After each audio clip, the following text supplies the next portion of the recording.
Chapter 21. The Lord visited Sarah as he said, and the Lord did to Sarah what he had promised. Sarah conceived and bore Abraham a son in his old age, at the time which God had spoken to him. Abram called the name of his son, who was born to him, and who Sarah had born to him, Isaac. And Abraham circumcised his son when he was 8 days old, as commanded by God. Again, part of faith is obeying. It's believing and it's obeying. God told him, hey, you need to, everybody in your whole household needs to be circumcised. Remember we had that discussion? 8 days. Ishmael was how old? 13. There was people a lot older than that. And he did, and not only that, he did it, but and this is the piece that gets me, is that even his household agreed to it. The male servants that he had agreed to it, to do it. Because they saw something different in Abraham. They saw how God had continually blessed him.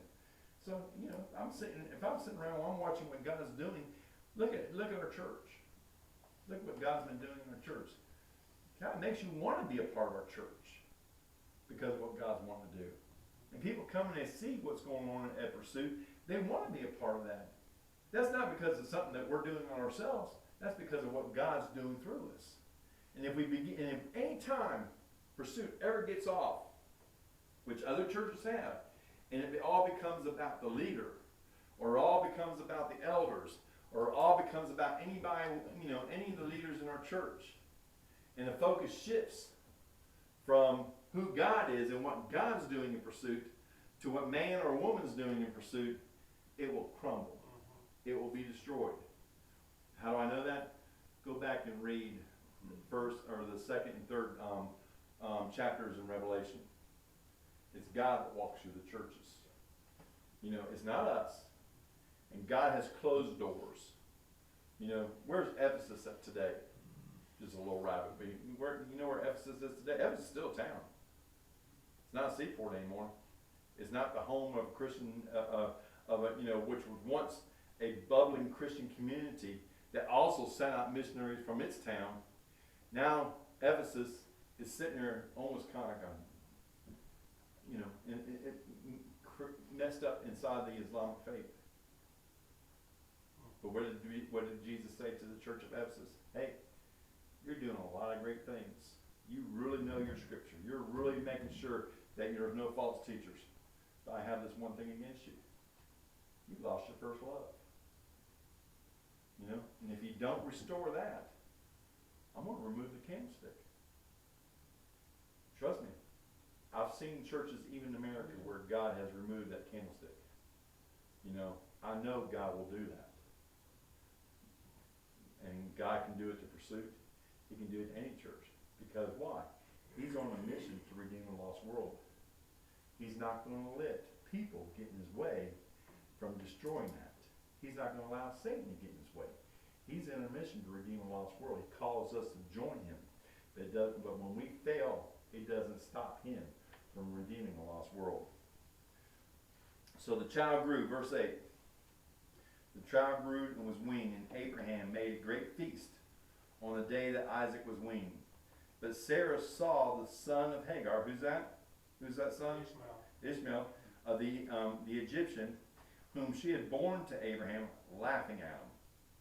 So she said to Abraham, cast the slave woman and her son out, for the son of the slave woman shall not be the heir of my son Isaac. Go back to the dream. And Kit kind of mentioned this, and I started reading some more about this also.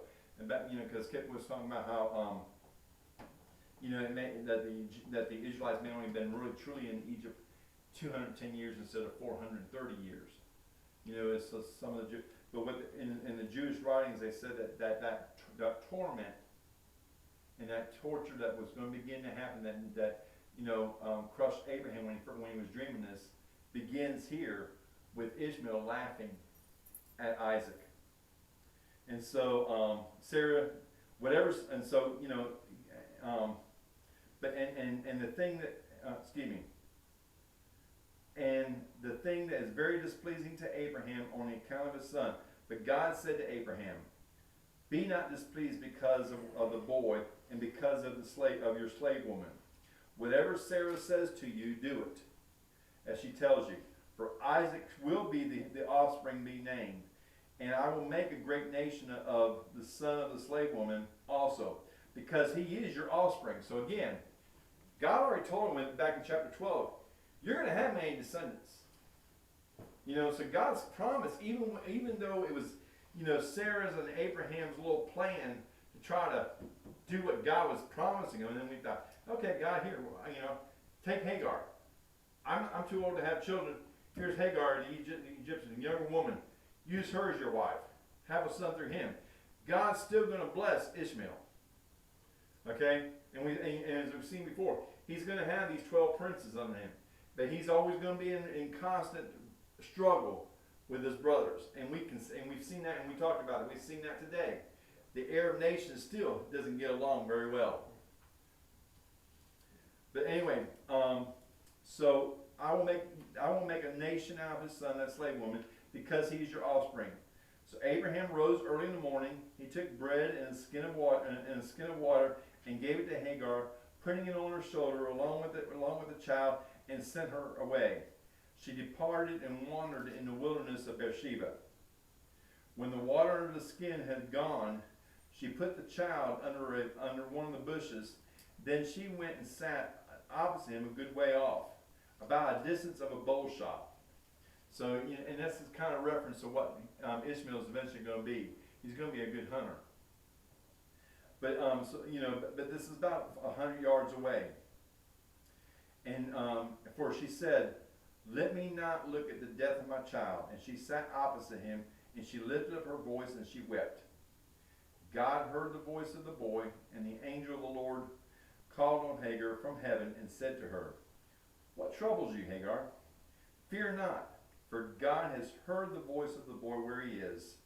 Up, lift up the boy, hold him fast in your hands, for I will make him into a great nation. Then God opened her eyes, and she saw a well of water. And she went and she filled the skins with water and gave it to the boy to drink. And God was with the boy, and he grew up. He lived in the wilderness and became an expert with the bow. And he lived in the wilderness of Paran, and his mother took a wife for him out of the land of Egypt, because she came from Egypt. Any questions?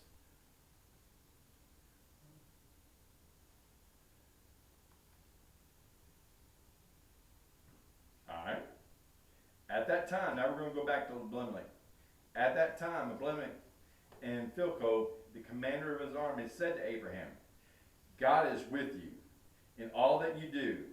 Now therefore swear to me here by God that you will not deal falsely with me, or with my descendants, or with my prosperity, but as I have dealt kindly with you, so that you will deal with me and with the land that you have sojourned. And Abraham said to him, I swear. When Abraham reproved Abraham about the well of water that Abimelech's servants had seized, Abimelech said, I didn't know a thing about this. You didn't tell me.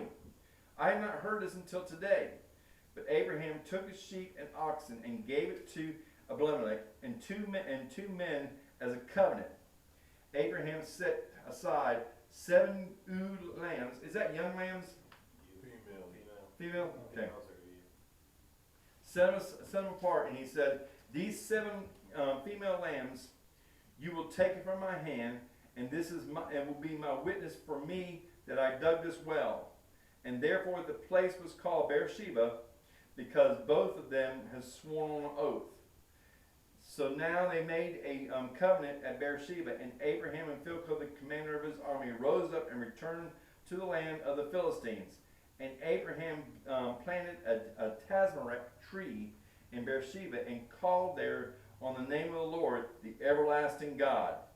And Abraham sojourned many days in the land of the Philistines. So I think it was kind of, and we'll stop here because I don't want to get to the next chapter. But it's just kind of interesting, because now here you see, first, remember where Abimelech and Abraham goes up to him and lies to him about this. Abimelech sees who he is. And so now Isaac's been born. Isaac's been weaned. You know, so he's been several years now. And Abraham's entourage, or his company keeps growing. And then Abimelech says, hey, look, I knew this. Now some of Abimelech's servants are going out messing up with the wells. You know, and so, Abraham says, hey, look, you're not being really kind because what you're doing my wells. He said, I didn't know anything about it. So they make an agreement. And they make this agreement with him, and he gives them back 7 female sheep and servants as an agreement. And then the neat thing that he does is he goes and he plants, and this part of Israel is desert land, or wilderness land. And so he goes there, and he not only does he reclaim his well, but he plants a tree. And according to the commentaries, this tree needs a lot of watering for it to be able to grow. And so he grows, and he plants this tree here, and he calls on this place. Again, now we're going back to what he should have been doing. He goes to God, blesses, goes to God and says, God, you are the everlasting God. And now we begin to see how Abraham is going to continue on. The next thing we're going to dive into, and you get a chance to read next week, is the ultimate test that God's going to have with Abraham and Isaac. Any questions? I think it's so cool to try to again keep as we read through this chapter by chapter, just keep in mind of all the stories that's going on, because there's a lot going on here.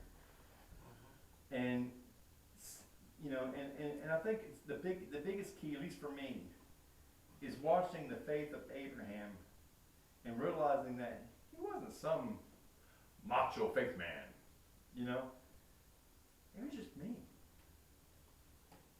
Making mistakes, recognizing who God is, willing to stand up and say, yeah, I was wrong, even listening to the rebuke of a pagan king,